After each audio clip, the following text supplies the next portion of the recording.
evening. Good evening. Hello. I'm Amy McCoy. I'm the Executive Director of the Pekin Area Chamber of Commerce. And on behalf of our Board of Directors and our partners in this collaboration, the League of Women Voters,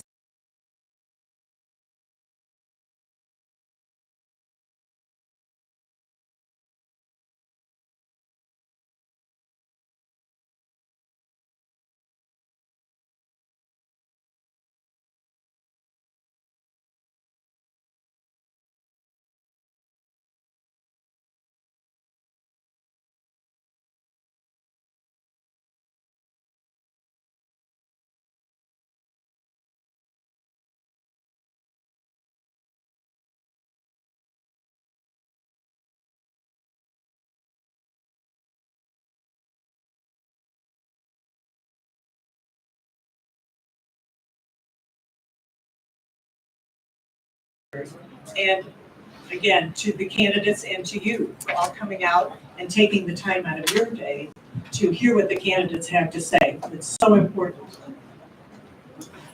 The candidates for Pekin City Council are not in the order that they're sitting, because we didn't know that till just a few minutes ago. Dave Nutter, Chris Onken, Christopher Higue, Matthew Johnson, Jimmie Fletcher, and Phillips. We are streaming, as Amy said, we are streaming this on our YouTube, League of Women Voters, Greater Peoria. So live streaming, and it will be recorded for later viewing. So share that with your friends. And we hope that you will take the time to fill out a card with an issue that is of importance to you. Myself and another member will be walking around collecting these. If you didn't grab a card, we'll have blank cards for you to fill out as well. The League is a nonpartisan organization. There are some brochures if anyone is more interested in what we do. But candidate forums are kind of our bread and butter. We've been doing these throughout the country, not our league, but all of the leagues, for many years. The League of Women Voters nationally is celebrating their 100th birthday in 2020. So we have been around a long time fighting for the right to vote for women and for anyone who is disenfranchised. We are nonpartisan. We do not endorse candidates or parties, but we do take positions on lengthy issues after a study process. But as I said, our main core purpose is to educate the voters on issues and to educate them, and candidate forums are a great way to do this. It's our way for you to hear directly from the candidates. So we hope that when you leave tonight, you'll have more information about the issues and about the candidates themselves to help you vote, either by mail, voting early, or on election day, April 1st. A few housekeeping tasks. Please be sure that you're either by mail, voting early, or on election day, April 1st. A few housekeeping tasks. Please be sure that your cell phones are muted, and hold your applause for the candidates until after they've given their closing statements. No recordings are allowed during the event other than the ones that the hosts are doing. And now I'd like to introduce to you our moderator, Chris Kiergaard. He will run through the rules and get us started. Thank you.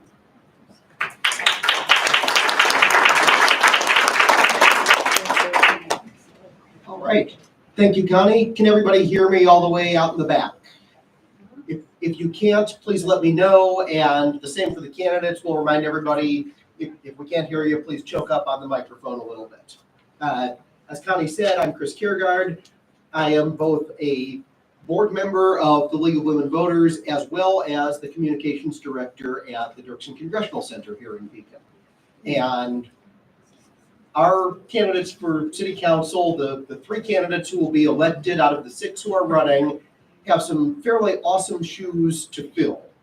It was 98 years ago that Pekin's own Everett Dirksen put his name forward. as a candidate for Pekin City Council, which started his political career that lasted over the next 4 decades of time in public service, rising to effect major national change. It all began with his service on the Pekin City Council, looking out for the voters of Pekin. So with that in mind, we want to hear what all of these candidates have to say about how they will look out for the voters of the city of Pekin. Our ground rules for tonight's debate, very briefly. Candidates have drawn lots already to determine the order in which we will begin our speaking, starting with Ms. Phillips answering the first question and proceeding down the line. On the second question, we will begin with Mr. Onken, proceed down the line, and end with Ms. Phillips. That way, everybody will have the opportunity at least once to begin answering a question, and we'll have the opportunity at least once to have the last word on that question. I suspect we'll go through that order several times over the course of the evening. Candidates will begin with a 2-minute opening statement, and then with the questions, they will have 90 seconds, a minute and a half, to answer each question that is directed to them, and then we will round out with a 1-minute closing statement. If at any point candidates end up invoking an opponent's name or criticizing an opponent, that person will have 30 seconds immediately afterward to respond specifically to that criticism that is made. Candidate responses will be timed. We have 2 wonderful timers in the front of the room who will hold up paddles beginning when you have 1 minute left, and we'll conclude with a big stop sign, which is your clue to finish that sentence right away before I say thank you and move on to somebody else. Let's see. Again, a reminder to everybody, please, if you have additional questions that you would like to submit, please submit those on a note card. Some of them may duplicate the questions that we have come up with beforehand. Some of them may supplement those. And on the fly up here, I will be juggling what we are going to ask and how we are going to fold some of these together into more cohesive questions. These questions have been, the questions that we begin with have been designed by a very small group of individuals. I and I alone have determined the order that we are going to ask these questions in. None of the questions have been shared in advance with any of the candidates. In fact, as I told them, we just finalized the pre-written questions this afternoon at about 1 o'clock, so there was not time to share them with anybody. And the copy of it is here. Beyond that, I will share with you that this forum will take 2 separate portions. We will spend approximately the next 50 minutes going through asking each of the candidates the same question on a variety of general topics about city governance and their proposed policies. That is in accordance with the League of Women Voters rules that are used throughout the country on how candidate forums are operated. We will then have the candidates offer a closing remark, and we will take a brief 5-minute break, and we will reassemble after that for a separate portion of the forum in which candidates will be asked individual questions crafted by the chamber relating to subjects based off of both their campaign questionnaire responses, their public statements to date, including public statements that were made at a previous forum a couple of weeks ago, hosted by our friends at Pekin Main Street. So we want to be able to drill a little deeper on those questions and give you all a chance to explain to the audience where you stand on those issues. So brief 5-minute break in there coming up at 7 o'clock. So everybody can stretch their legs, everybody can refill their water, and then we're going to continue until 7:45. With all of that in mind, I believe we have covered everything we need to cover on the rules, unless somebody is frantically gesturing at me from the league that I have not hit something, and I see no frantic gestures. So we will move right along and begin by inviting all of our candidates to start with a 2-minute introduction, telling us some about why they're running, and we'd also encourage the candidates in that to explain to us why they care about our community and what, other than running for elective office, they're doing right now to make this community a better place. So, Ms. Phillips, go ahead and kick us off.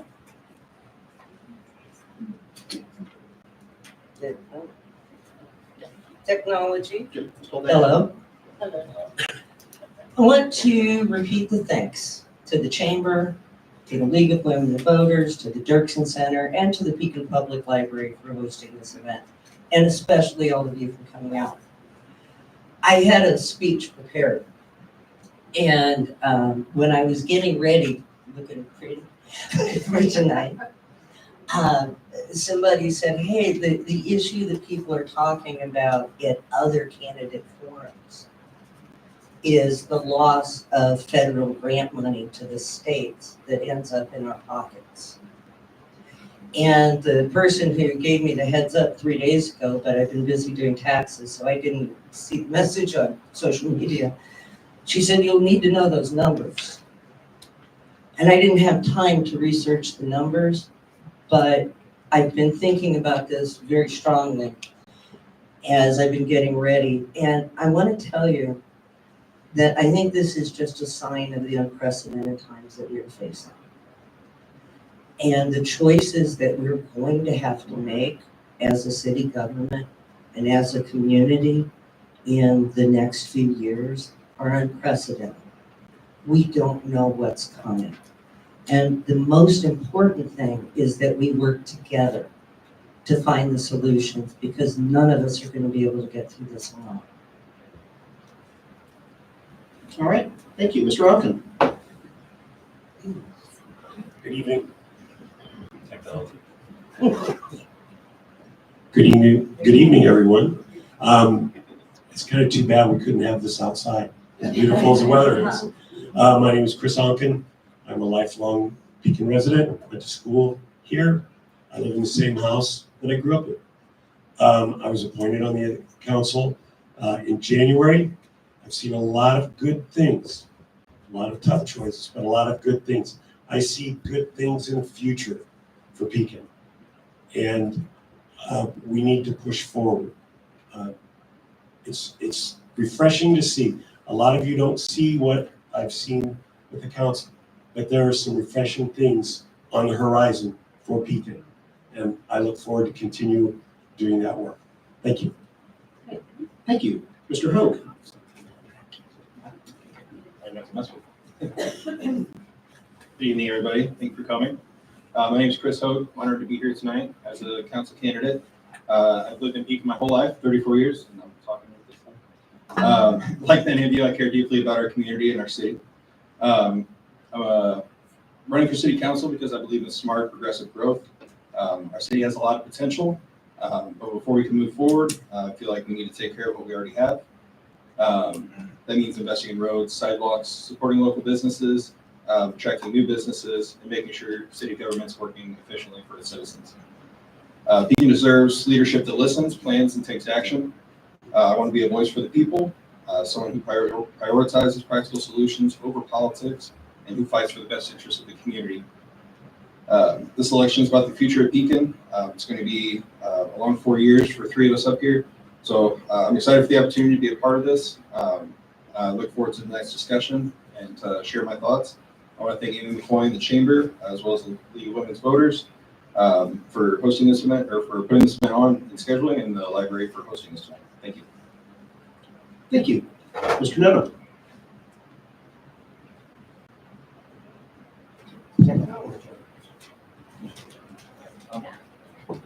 All right, there we go. I'm Dave Nutter. Been an incumbent for 6 years, was appointed the first 2 years, and was fortunate enough to be chosen to be on the council the next 4 years. I want to thank the Chamber, League of Women Voters, Library, everybody involved to set this up, because this is very important. This is probably going to be one of the toughest years we're going to have in this city as far as budgeting goes when it comes to revenue and expenses. So one of the things that we have to have is priorities. We have been lacking in setting good priorities, but once we set them, we don't follow up with it, and then we don't execute them. And even if we execute, we don't follow up. So it's the whole circle. I call it the 360. We get about 180, and that's where it stops. So I'm here to serve the citizens like I have in the past. My unwritten goal is to get a response to people within 48 hours, whether it's a text, email, phone call, personal, face-to-face. I feel that I've done a good job. I love numbers. I kind of side with Peg when it comes to accounting stuff and taxes, et cetera, et cetera. So that's where it's at. The other big thing is the devil's in the details, guys. You can get something huge, but once you scale it down to where it's individual levels, that's where the information's at. And it's been a pleasure to be here, and hopefully we can answer the questions that come to us, and that is it. So, All right, thank you. Mr. Fletcher.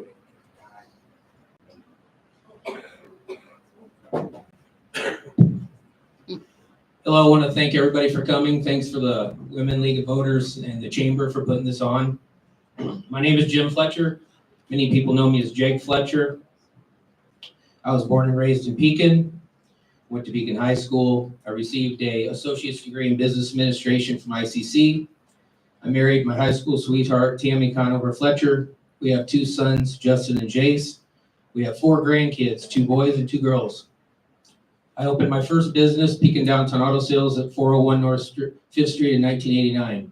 I retired from the sales end of it in 2022, and I kept the repair business and moved it to my other business property, Striketown Bowl, North Pekin, which I opened in 2008. I still run both businesses today. I'm running for the City Council to bring my 36 years of business and management experience to help the citizens of Pekin keep their fees and taxes down while maintaining a quality place to live and raise a family. I strongly believe the city should be run similar to a business, not for profit, but for spending within its means on things that benefit the majority of Pekin residents and businesses. I will vote as if the city was my own business, meaning that I will look at each issue and try to determine if it is a want or a need. I believe in finding a way to fund any and all needs that the city has. If it is a want, I will ask council to consider putting the item off until the city is in better financial shape. I will also push for more transparency on all major projects and expenditures. I believe the citizens should have time to review items and give us input before we vote. Thank you all for coming. Thank you. And Mr. Johnson. Yeah, good evening. I'm Matthew Johnson. I've lived in Pekin 43 years. I graduated Pekin High School in 1997. From there, I went on and did the Bradley thing, and I'm currently employed at Caterpillar Incorporated since 2001. I met my wife in Pekin. I got married in Pekin, and we decided to raise our daughter in Pekin. And I'm proud to call Pekin home. I'm running again because these last 2 years, the city has been fiscally irresponsible with how our money is being spent. We overspend on luxury items. We prioritize land acquisition and then overspend buying said land acquisition. And then we underevaluate our own land and sell it for $1. We watched City Hall purchase the Woolsey Funeral Home for $500,000, where that money could have been better used to repair our roads and sidewalks. We are a management form of government without priorities and goals. So if elected, we need to make fiscally responsible spending the status quo. Prioritize fixing the roads, sidewalks, and sewers, and this can be achieved through goal planning. And those goals will be specific, measurable, action-orientated, results-driven, and timely. I'm a common sense kind of guy who believes in open, honest, fearless communication. For the last 2 years, we've heard the council gets paid to make hard decisions. I don't agree with that because they're all hard decisions. They get paid to make the right decision, and the right decision is never be to simply raise fees and install new fees on good paying taxpayers. You have to look at cutting costs.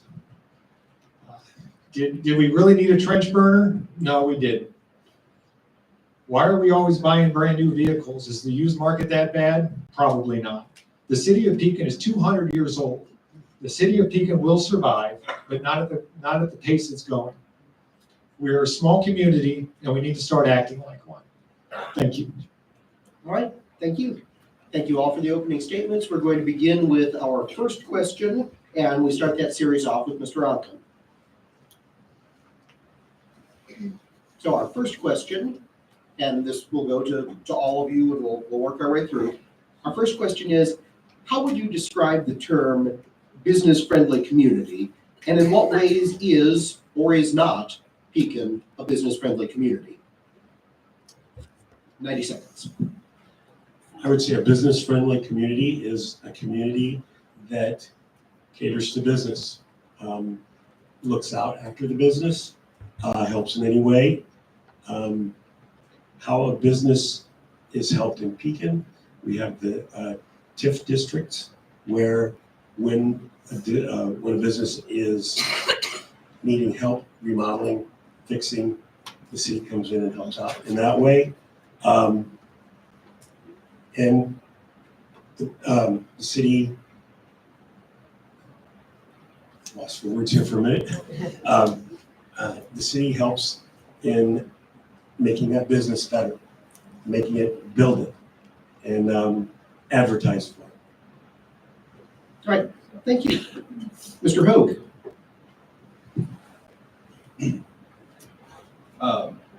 I definitely believe in a more proactive economic development department. I think they're doing a good job currently. I think we can definitely strengthen them and strengthen our relationships with businesses. Right now, we have a lot of potential, but I would love to see more businesses attracted, support local entrepreneurs, revitalize key areas like downtown. I think we need to be out actively recruiting businesses that fit our community, making it as easy as possible for them to set up shop. Either a couple positives related to that: streamlining permits, offering smart incentives, going out to businesses and not waiting for them to come to us. We want our businesses to succeed, and sometimes they struggle silently without reaching out for help. So we need to focus on small business and startups. A lot of people want to start a business here. They struggle with things like funding, marketing, finding the right space. I think we should create small business grant programs, micro grants to help these locals get their businesses off the ground. Program to highlight our vacant storefronts and get people into those to view and see if they can meet their needs. I'd also like to continue working on revitalizing downtown, other key areas of the city, working with the high school and ICC and other trade programs to make sure we have the workers inflowing that we need to support these businesses, and then just an overall proactive economic development. Thank you. Mr. Nutter. Yes. So 6 years ago, when I first got on the council, one of the biggest complaints that I got, and it was almost on a daily basis, this town absolutely, pardon my language, sucks when it comes to get a building permit and everything else. The inspections are terrible. The buildings are dilapidated, and on and on and on. So we have definitely improved the inspection process, and everybody oftentimes hates having to follow the rules. But when you got buildings downtown that need help, there is a process for it. So TIF grants, there's enterprise zones. We have a great economic development gentleman right now that I can't divulge all the projects that he's looked at. Just be patient. That's all I'm going to say. We need to make sure our small businesses are still flourishing. We need to get out and ask the businesses, are you okay? Are you not okay? It's not just big businesses. It's also the small businesses that keep us flourishing. Empty buildings are slowly but surely getting filled, which is an absolute plus for downtown. There is going to be development. That's what I'd like to say. We are better than we were 6 years ago. Thank you. All right, thank you. Mr. Fletcher. I know a little about this topic as I've had two businesses in the city of Pekin. The car lot I had for 34 years, and I bought the old Arlington Tavern, remodeled that, and opened that up as as Instant Replay Sports Bar. That was in 2003. I think that our economic director has got to prioritize checking on every business in the city of Pekin. Maybe once a year, I don't know, make a spreadsheet, divide it up. But in my 34 years, no one from the city of Pekin ever contacted or came down and asked how I was doing, if I needed anything. All they did is made sure that the garage doors were clean and painted and the asphalt was black. those type of things. The bowling alley that I have in North Pekin, every time that I have anything at the village hall, like a water bill, that's where we have to pay our water, such. The mayor will come out, ask me how things are going, if I need anything, what they can do for me. If I get on the council, I would really like to implement something along those lines. We have to keep the businesses that we have now. Then we'll worry about, and we should worry about getting new business as it comes. Thank you. Thank you. Mr. Johnson? Yeah, I struggle with this one because I've been at it for quite a while, in that we have one guy. We have the economic development guy who's supposed to go out and find businesses. But then when you ask him, and Dave, you touched on it, is that, well, those are under confidentiality, we can't tell you.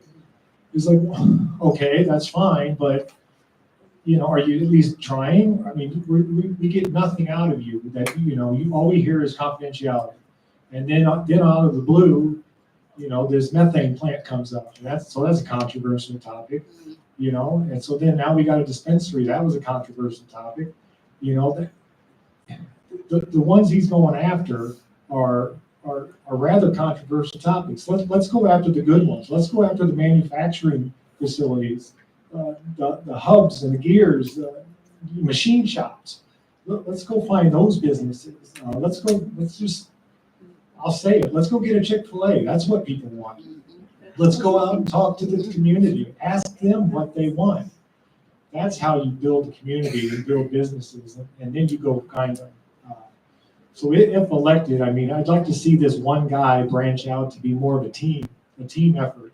Have maybe 3 or 4 guys and have more poles in the water, if you will, to try and get businesses. But as a part, I'm not a huge fan of seed money because historically there's businesses in town that don't get seed money, and then you throw seed money at other people, and I get it. It's not a fair business. So Thank you. Right, and Ms. Phillips?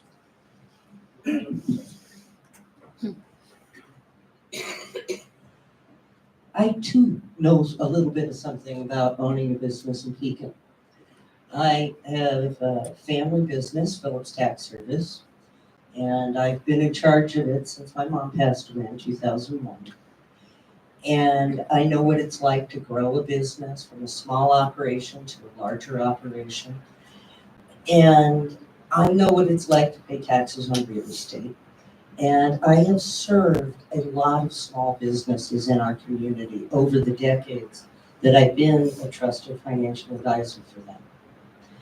So I would like to take my 30 seconds to say that we're lucky to have everybody to choose from that we have to choose from for this upcoming council. And a part of my prepared speech is I want to be very clear, I'm running for the vacant seat. But I do believe that Matt made a point that I keep thinking about at the last debate, that we have to focus on our core issues. How do we make business Pekin better for businesses? We stay safe, we stay clean, the fire department shows up, the police department shows up, and we have roads that we can get to our businesses on. All right, thank you. We'll now move on to our next question, where the answers will begin with Mr. Higue.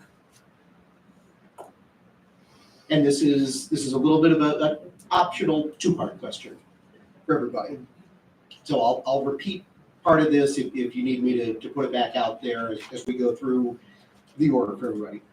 First, understanding that the city cannot afford to fully support all of its most expensive priorities. Please rank how you would put in funding order these 4 things. The maintenance of current infrastructure, our existing roads. Expansion of infrastructure like Veterans Drive. Public safety, police and fire. And paying down the $77 million unfunded pension liability. It's the first part. And if as part of that funding, you believe the city is wastefully spending on something beyond these expenses, feel free to cite an example or 2 of that. let you digest that for a second, and then Mr. Hogue, go ahead when you're ready.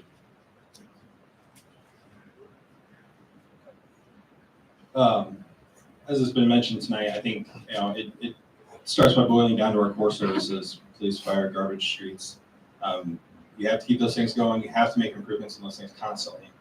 On the four topics that we were given here, I would say my number one priority will be our current infrastructure, buildings, roads, sidewalks.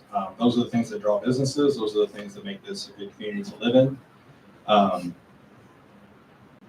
Public safety would be my number two. Good police department, good fire department. I mean, those are what businesses look at for insurance ratings, and just in general, who's going to show up to the business when they need help. I would then look at our unfunded pension liability. Spoke briefly about this at the previous forum. That's a huge issue, and with all of those first three things, those are all places that I believe we should be putting money before we look at expansion. I'm game for expansion, and I want to see the city grow, but I don't want to see a certain part of the city grow and another part of the city not grow or be left in the dust. Like, I think we need to definitely focus on our current situation, our current infrastructure, our current businesses before we start pushing out our borders. All right, thank you very much. Before everybody else goes forward, I've been asked by the back of the room, everybody please make sure you're choking up on the mic so that they can hear you in the back, and feel free to stand if you're comfortable doing so to help project back there. All right, Mr. Nutter. Thank you. Number one priority in my book is the three core services: police, fire, and streets. All the other stuff is kind of circumstantial. And as far as affordability, I don't like the question say we can't afford. There's always ways to afford things. Unfortunately, one of the drawbacks right now is our audits. We just finished the 2022 audit. Now we're going into the next year of audits. Pension-wise, for the police and fire pension, it's in 2022, it's $70 million. That's a lot of money. Now, going into this year, we're also going to add on the infrastructure for the CSO projects, $21 million. You just keep going and going and going. We've got to set the priorities: streets, obviously, the infrastructure, the sewers, sidewalks, et cetera, et cetera. Expansion, you got to put it in reality. We got to have an expansion plan, not just today, I want to buy this, or tomorrow. It's got to be a 5 to 10 year plan for this city to be successful. So with that, I look forward to some more questions about this. Thank you. All right, thank you. Mr. Fletcher. I think number one for me would be safety, for sure. The community needs to be safe. My kids played in the streets when they grew up, and you don't see much of that anymore. Fortunately, I lived on a dead-end court, so kids could play outside. So safety, police, fire, very important. When you have a problem, you make a call, you want somebody to be there quickly. Number two, I would say, has got to be our infrastructure. Streets are terrible. Sidewalks, they're getting to those a little at a time. I would like to see a plan developed that all streets are looked at least a minimum of every 3 years. Every street should be looked at. Repaired if necessary. The most important parts that are, the worst would go to the top of the list. Third would be our pension issue, which that's 2 hours worth of talking about and getting professionals to help us figure out a way to get that balance down. And fourth would be expansion. And expansion to me, kind of like Dave said, I'd want to see a complete plan. I don't want to buy land and then maybe think we better sell half of it off to get our money back because we can't finish it. We don't have enough money to fill the gully in, whatever. So one is safety to me. That's priority. All right, thank you. Mr. Johnson. Yeah, my top priority essentially is the current infrastructure and the maintenance of our current roads, sewers, sidewalks. I know what it was in the last budget. We had $494,000 in sidewalk repair budget. I think they could have bumped that up to $1 million by not buying the Woolsey Funeral Home.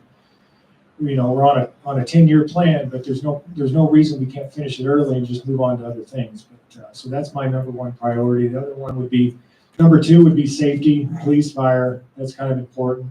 We're a small community, but we still need to be safe, and then number three is the hot topic of the pensions. I know I've spoken out on that in the past, and I personally still feel that you really just need to lock in the pensions at whatever number that is, and just keep paying at whatever that number is as it goes on, and that the only way to really truly see relief in it in a 40-year plan would be to get all new hires coming into the city payroll to be put on a 457B plan, and then which is a tax-deferred retirement plan. I have one, it's a 401k, but the government is a 457B. So I think that's, and then in 40 years, and it is morbid, sadly, that when people die, beneficiaries die, those pensions payments will die as well. And in 10 seconds, my last one is expansion. I'm all for expansion, just don't get taken to the bank. We overpaid $14 million on that land, and everyone knows it. Thank you. All right, Ms. Phillips.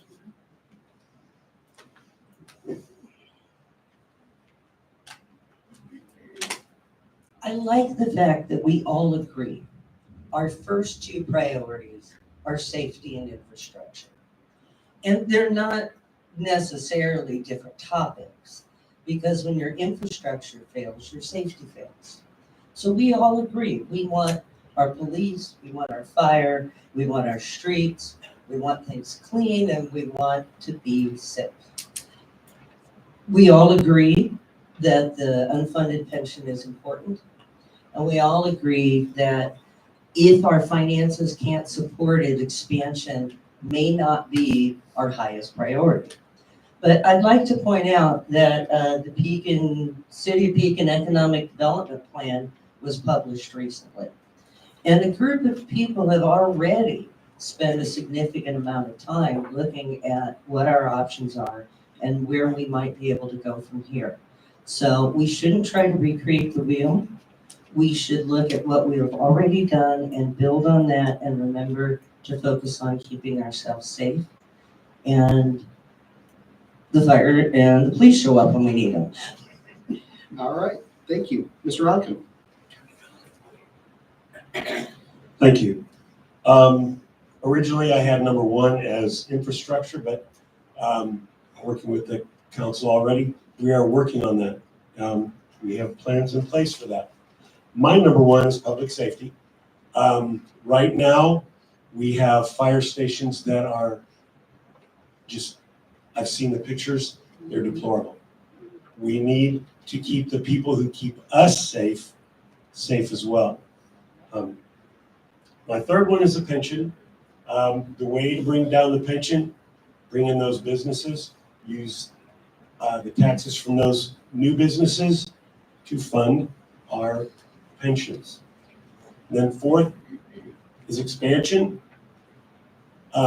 We talk, many people on the panel up here talk about a 5 or 10 year plan.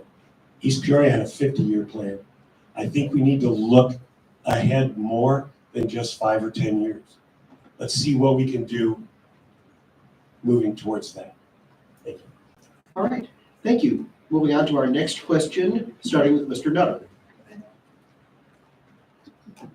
All right. Many members of the council hear from a small group of concerned citizens regularly about issues that are important to them.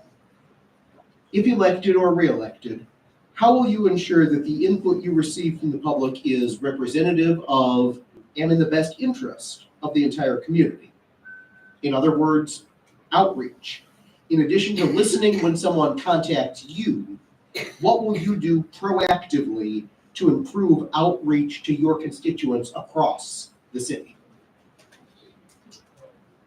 Well, in the beginning, I said my unwritten goal is to respond in 48 hours to any citizen. I don't care if it's an email, phone call, in person.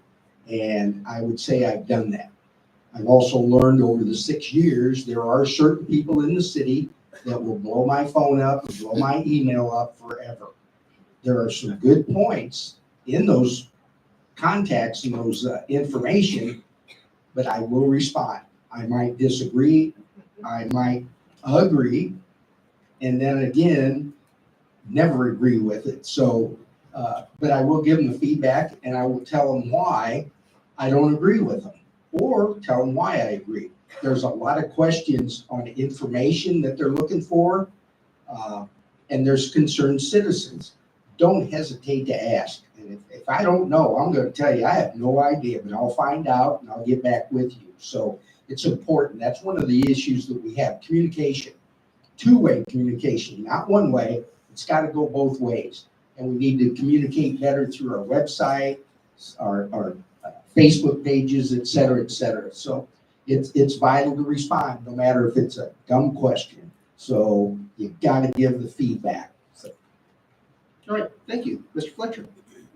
If I'm elected, I will use social media like I do now. I do have a social media page for my campaign, obviously. That will be kept live. I will respond back to any questions, comments, concerns that way. I do believe that the citizens need more transparency. When the utility tax was passed, I really hit on this on the last candidate, meet the candidates, that 90% of the people I asked still today did not even know we had a utility tax implemented. More transparency, I don't know how we're gonna do that, but if I'm elected, before there's any major expenditures or projects in town, I will definitely reach out to my base on social media and try to get feedback, and I will share that with the council. And I will vote whether it's a want or if it's a need. All right, thank you. Mr. Johnson. Yeah, we got a transparency problem here in city government, in that you send an email, you don't hear back. You go to the podium, you ask a question, you don't hear back. I'm still waiting to hear back from the city engineer about who dumped riprap on the lower dam on Sunset Hills Lake. Still haven't heard, year and a half. So, it'd be nice to know that answer. But but my phone number, look, it's out there. Everyone knows it. Everyone can find it. My email is pretty easy to find too. I'm on social media. I'm just a phone call away. I do have a day job, so I won't be able to respond like instantaneously, but I do have a lunch hour, and I'm all for sitting down and meeting people. Coffee with council, or just coffee with Matt. Call it Coffee with Johnson. Won't figure a name out. But, the meetings, council meetings on Monday, 5:30, Coffee Connection closes at 6. I don't have a problem going down there at 4 o'clock and meeting with people between 4 and 5 with agenda in hand, and let's just sit down and talk about it. Thank you. Thank you. Ms. Phillips.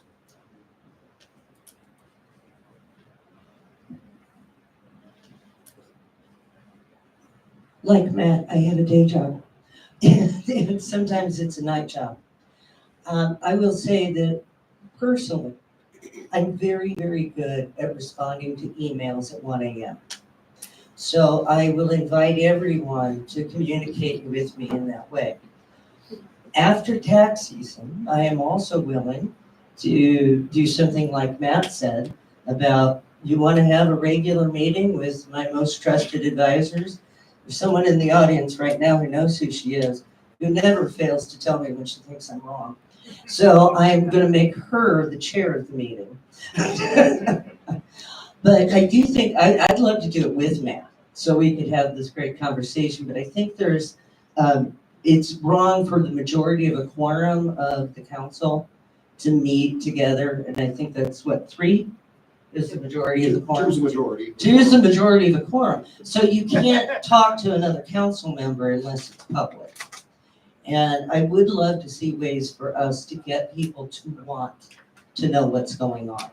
It's easy to say, how do you reach them when nobody wants to pay attention? So I'm open to suggestions. All right, thank you. Mr. Onken. I too have a day job, and sometimes it goes into a night job. As far as being approached, I've taken some of those phone calls. If I don't have the answer to a question, I find the person who does. I give the phone number of the person who contacted me, and then I will follow up to see if it was taken care of. I'm an approachable person.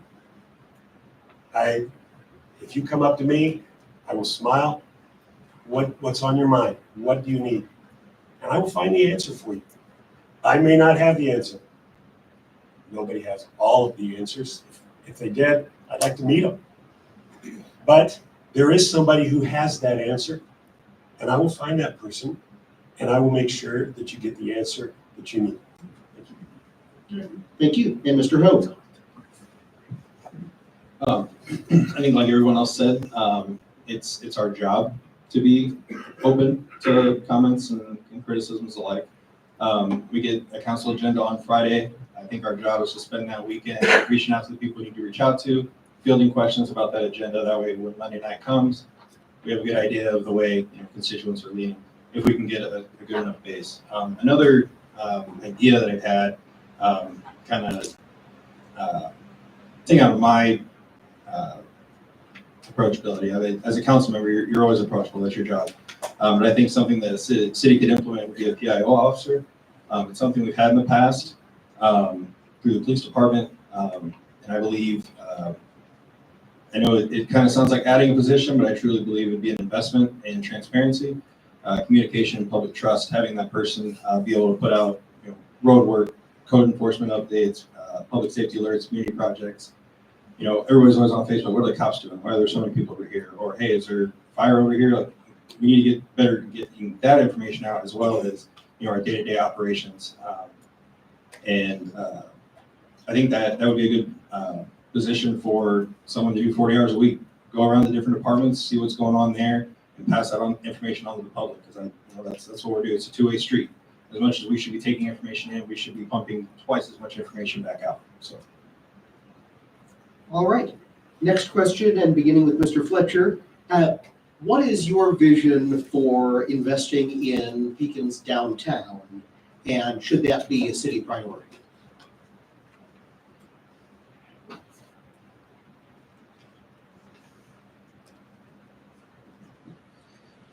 I'm not sure it should be a city priority, but I believe that we should look into helping any business that wants to locate in Pekin. If it fits downtown Pekin, that would be great. There's TIF funds available as long as they get the information they need. I don't believe in, let's say, just like the marijuana thing that's being asked of everybody. I was approached at the post office by a lady that didn't want it, and I told her the same thing as I would tell anybody. If we don't get the business, we can't collect the sales tax. The people that want to buy the product just go to East Peoria. So if we can get the business, get the sales tax, and they abide by the rules, I'm all for that. That will have to go with any business that wants to come into the city of Pekin. Thank you. All right. Thank you. Mr. Johnson. So governing is choosing, governing is prioritizing. So we operate under a management form of government. So we have one person whose job it is to manage the entire city operation. It is also that individual's job to determine the priorities of said city government. If that individual wants to make it a priority, let's make it a priority. Let's fund it and make it happen. That's how you govern, that's how you choose. And that's my stance on that topic. All right. Thank you. Ms. Phillips.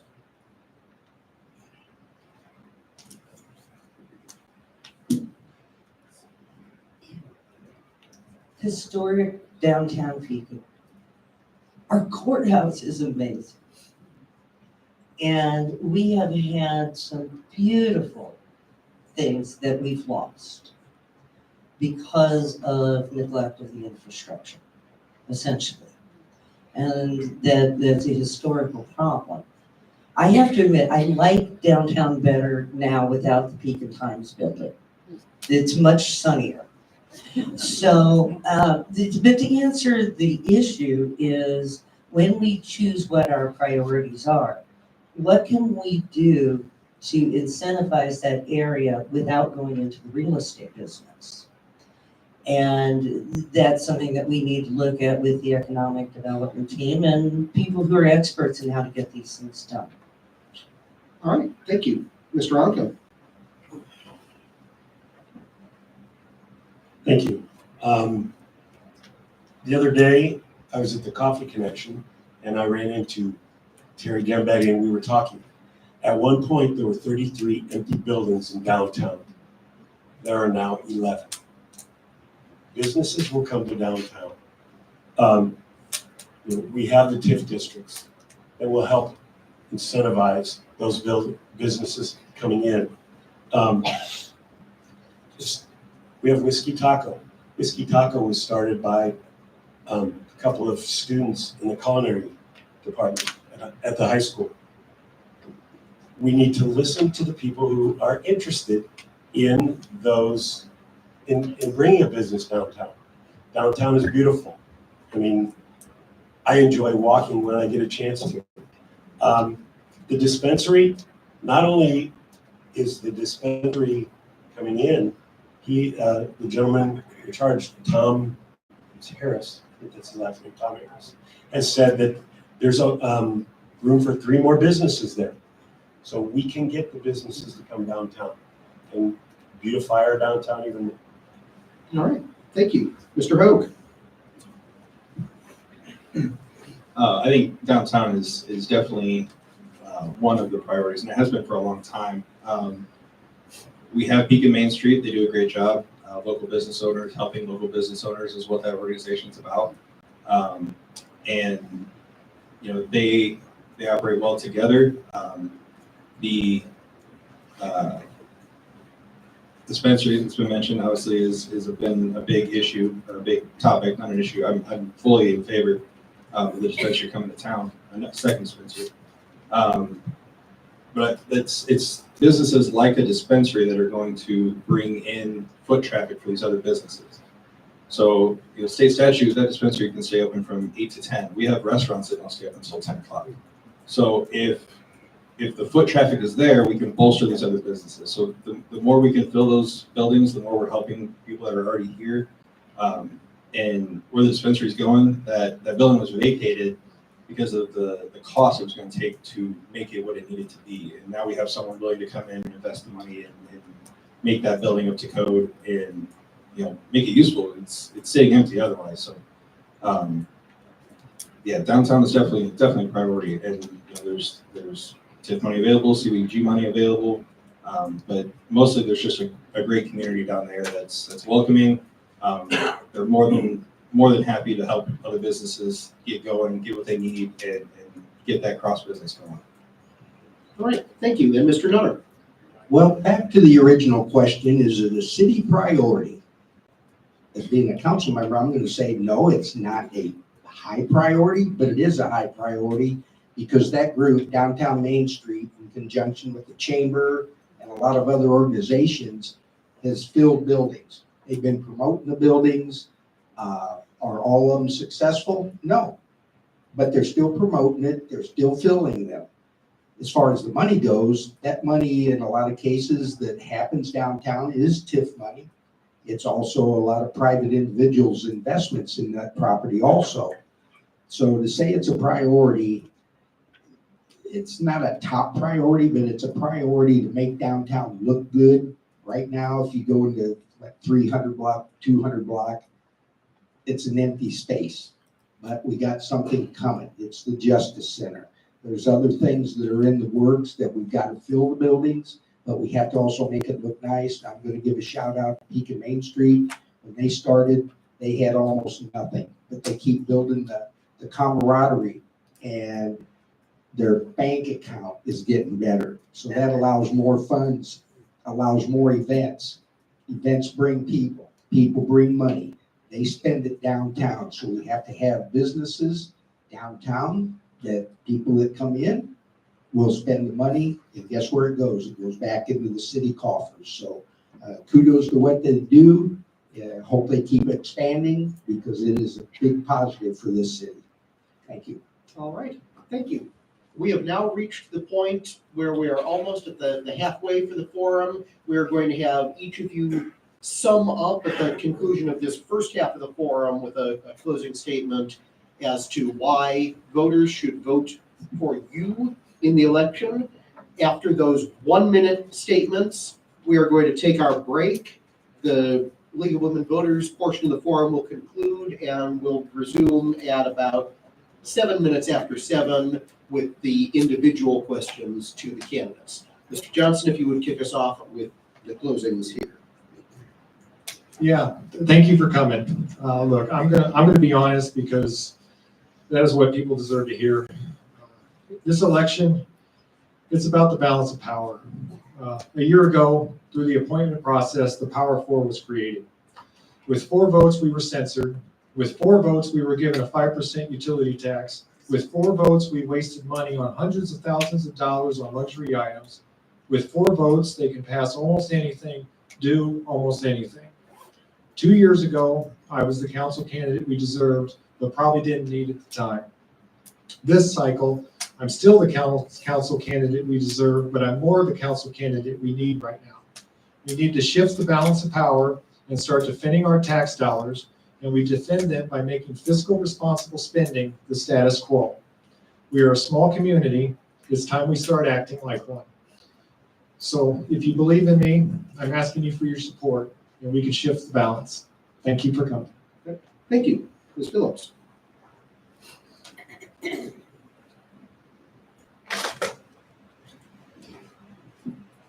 I'm going to give you a little bit of my introduction speech now.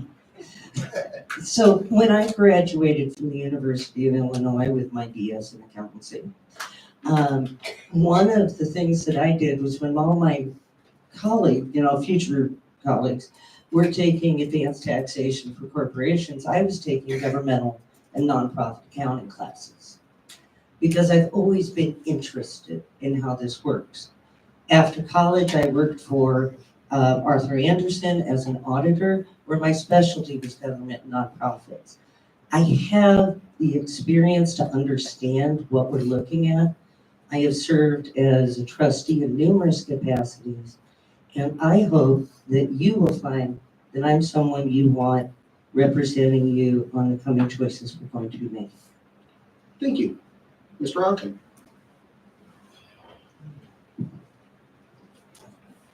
As I said before, I was appointed in January of 4, sorry. I've seen a lot of great things happen. 200-year celebration.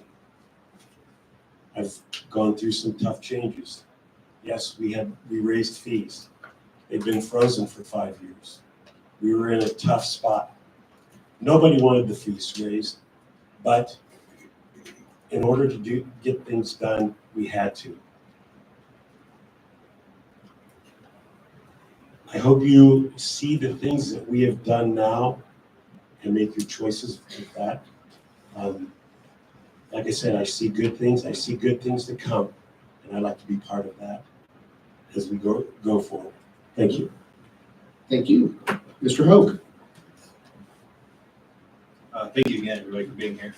Hopefully nobody's leaving with a break, but I'm running for city council because I believe in investing in our community, our infrastructure, businesses. That's our future. I want to see Pekin grow, but that growth has to start with strengthening what we already have. I'm committed to making smart, responsible decisions that put residents first, and I ran most of my campaign as residents over government, residents over politics. This election is an opportunity to bring fresh ideas and real solutions to the city. And I'd be honored to have your support on April 1st. But like I said, this campaign is not just about me. It's about the opportunity to work for the citizens, and that's why I want to hear from you. Any questions, ideas, concerns, reach out. Whether I'm elected or not, if you need somebody to be your voice, I don't mind being the bad guy or the loud guy in the room. You can find me on all the social medias. There's a little bit of literature outside on the table. If you need my contact information or come up afterwards, we can get that to you. Again, I appreciate everybody coming on. Thank you. Thank you. Mr. Nutter. Thank you. Thanks to all the organizations again that set this up. The biggest thing is, and I preach this over and over, the thing is, and I preach this over and over, you gotta vote. don't talk about it, speak at the ballot box. There's people in this country that gave their lives for that freedom. So please vote. I've told everybody that it takes 18 months to figure out what in the heck is going on in this city, and it's pretty much spot on.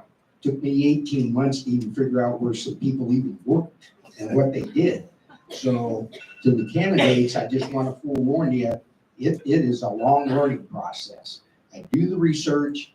I challenge people that say, yeah, staff agrees with this. Well, I don't always agree with staff. So I look forward that you vote for me. I've got the experience. I've also got a BS in business administration.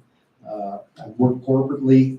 I've worked in my own business. So I look forward to your vote. Thank you very much for coming out tonight. And please stay for phase 2. All right, thank you. And Mr. Fletcher.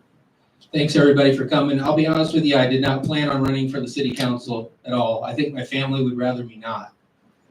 I was approached several times by Councilman Orick.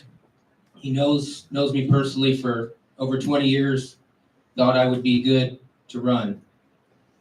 Still probably wouldn't have run until within a 6-month span. We had to spend $14 million on a gully.